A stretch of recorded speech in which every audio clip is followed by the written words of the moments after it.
ഒരുപാട് നാളുകൾ നമ്മൾ വീഡിയോയിലൂടെ കണ്ടിട്ട് ഇത് ഞാൻ വന്നിരിക്കുന്നത് നമുക്ക് ഏറ്റവും ഹെൽപ്ഫുൾ ആയിട്ടുള്ള ഒരു കാര്യം പറയാനാണ്. എന്താണെന്നല്ലേ, ഒന്ന് ആലോചിച്ച് നോക്കിയേ. നമ്മുടെ നിത്യജീവിതത്തില് ഒഴിച്ചുകൂടാൻ പറ്റാത്ത ഒരു ഫാക്ടറാണ് നമ്മളുടെ മൊബൈൽ ഫോൺ, അല്ലേ?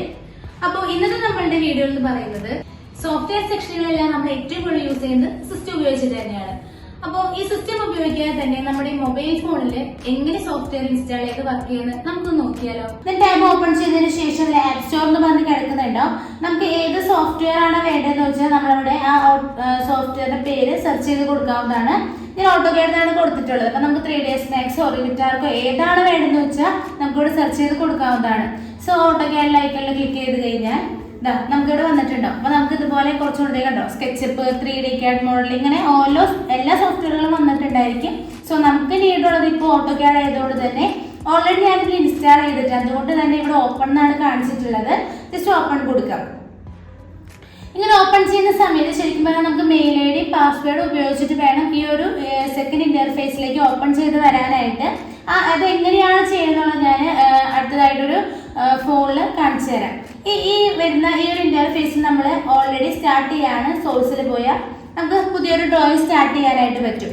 അപ്പോൾ ഈ ഒരു ഇന്റർഫേസിൽ നമ്മൾ ചെയ്യേണ്ടത്, ഇവിടെ നമുക്ക് ന്യൂ ഡ്രോയിങ് എന്ന് പറഞ്ഞ ഓപ്ഷൻ കണ്ടില്ലേ.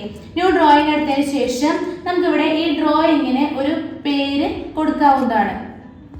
പേര് കൊടുത്തതിന് ശേഷം ഇവിടെ ക്രിയേറ്റ് കൊടുക്കാം. ക്രിയേറ്റ് കൊടുത്തു കഴിയുമ്പോൾ നമുക്ക് ലോഡായിട്ട് നമ്മളുടെ ഇന്റർഫേസ് ഓപ്പൺ ആയി വന്നിട്ടുണ്ട്. സാധാരണ നമ്മൾ ഓട്ടോകാഡിൽ ചെയ്യുന്ന പോലെ തന്നെയുള്ള ഇന്റർഫേസ് ആണ്. ഗ്രിഡുകൾ അറേഞ്ച് ചെയ്തിട്ടുണ്ട്. പിന്നെ ഇതിന്റെ പ്രത്യേകത, നമുക്ക് ഇവിടെ കാണിക്കുന്ന ഡ്രോ ടൂൾസ് ആണെങ്കിലും മോഡിഫൈ ടൂൾസ് ആണെങ്കിലും എല്ലാം താഴെ കമാൻഡ് എന്ന് പറഞ്ഞ പാനലിലാണ് മെയിനായിട്ട് അറേഞ്ച് ചെയ്തിട്ടുള്ളത്. സോ നമുക്കിത് എന്ത് ചെയ്യണമെന്ന് വെച്ചിട്ടുണ്ടെങ്കിൽ നമ്മൾക്ക് ഒരു മോഡലിംഗ് ടൂൾ തന്നെ ആദ്യം നോക്കി നോക്കാം. ഇപ്പോൾ നമ്മളുടെ ഓട്ടോകാഡിൽ ഏറ്റവും കൂടുതൽ യൂസ് ചെയ്യുന്നത് എപ്പോഴും സ്റ്റാർട്ടിങ് ചെയ്യുക മോഡലിംഗ് ടൂളിൽ നിന്നാണ്. അപ്പൊ ഞാൻ ഇവിടെ ഡ്രോ എന്ന് പറഞ്ഞ പാനലാണ് സെലക്ട് ചെയ്ത് കൊടുക്കുന്നത്. ഡ്രോ പാനൽ സെലക്ട് ചെയ്ത പിന്നെ താഴെ വരുന്ന എല്ലാ സബ് ഓപ്ഷൻസും ഇവിടെ കിടക്കുന്നുണ്ടായിരിക്കും. സോ നമുക്ക് ഒരു റെക്ടാങ്കിൾ എടുത്ത് നോക്കാം. റെക്ടാങ്കിൾ എടുത്തു. നമുക്ക് എങ്ങനെ വരയ്ക്കണമെന്ന് നോക്കിയാക്കിയാലോ. എടുത്തതിന് ശേഷം ഇന്റർഫേസിൽ വരുന്ന ഈ പോയിന്ററിൽ ജസ്റ്റ് ഒന്ന് ക്ലിക്ക് ചെയ്ത് കഴിഞ്ഞാൽ ഇവിടെ ടാപ്പ് എന്ന് പറഞ്ഞ് കാണിക്കും. ആ ടാപ്പിൽ ഒന്ന് ജസ്റ്റ് പിക്ക് ചെയ്യാം. ദെൻ ഫസ്റ്റ് വാല്യൂ നമുക്ക് എത്രയാണ് വേണ്ടതെന്ന് വെച്ചാൽ ടൈപ്പ് ചെയ്യാം. ദെൻ ടാപ്പ് ചെയ്യാം.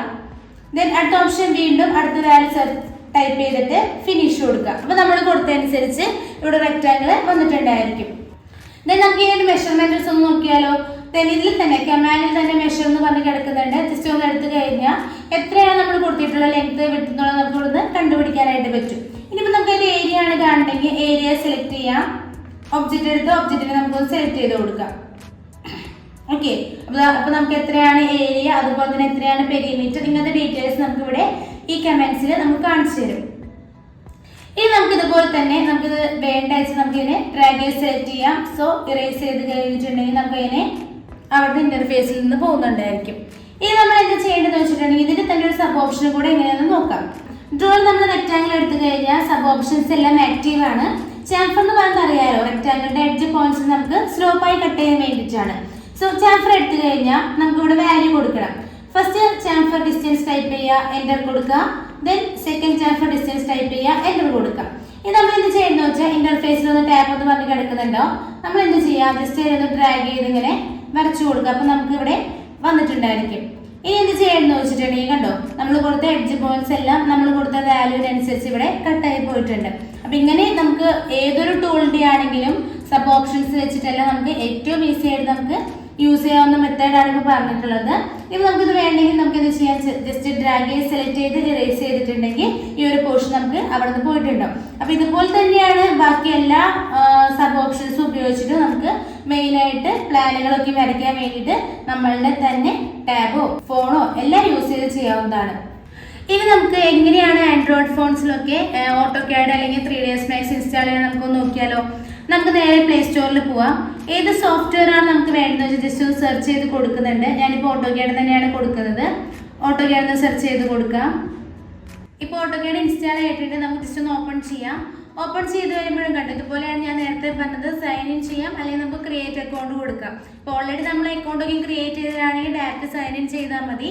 ഇൻ കേസ് നമുക്ക് പുതിയത് പറഞ്ഞാണെങ്കിൽ നമുക്ക് ഇവിടെ ക്രിയേറ്റ് അക്കൗണ്ട് കൊടുക്കാം. ഈ ക്രിയേറ്റ് അക്കൗണ്ടിലാണ് നമ്മളുടെ ഡീറ്റെയിൽസ് ആഡ് ചെയ്ത് കൊടുക്കേണ്ടത്. Okay, first name, last name, mail I D, confirm mail, അതുപോലെ തന്നെ പാസ്വേഡ് ഉപയോഗിച്ച് എഗ്രി ചെയ്തിട്ടുണ്ടെങ്കിൽ നമുക്ക് പുതിയൊരു അക്കൗണ്ട് ക്രിയേറ്റ് ചെയ്യാനായിട്ട് പോസിബിൾ ആണ്. ഇങ്ങനെ അക്കൗണ്ട് ക്രിയേറ്റ് ചെയ്തതിന് ശേഷമാണ് നമ്മൾ സെക്കൻഡ് ഇന്റർഫേസിലേക്ക്, അതായത് ഓട്ടോക്യാഡ് ഇന്റർഫേസിലേക്ക് ഓപ്പൺ ചെയ്തിട്ട് ഡ്രോയിങ്സ് എല്ലാം വരയ്ക്കാനായിട്ട് യൂസ് ചെയ്ത ഇന്റർഫേസ് ആയിട്ട് നമുക്ക് കിട്ടുന്നുണ്ടായിരിക്കാം. ഓക്കെ, അപ്പോ വീഡിയോ ഇഷ്ടപ്പെട്ടു കഴിഞ്ഞാൽ ലൈക്ക് ചെയ്യുക, സബ്സ്ക്രൈബ് ചെയ്യുക. നിങ്ങൾക്ക് ഇത് ഉപകാരപ്രദമായി തോന്നുകയാണെങ്കിൽ ഫ്രണ്ട്സിനും കൂടെ ഷെയർ ചെയ്തോളൂ കേട്ടോ. അപ്പൊ അടുത്ത വീഡിയോയിൽ കാണുന്നവരെ ജസ്റ്റ് വെയിറ്റ് ആൻഡ് സീ.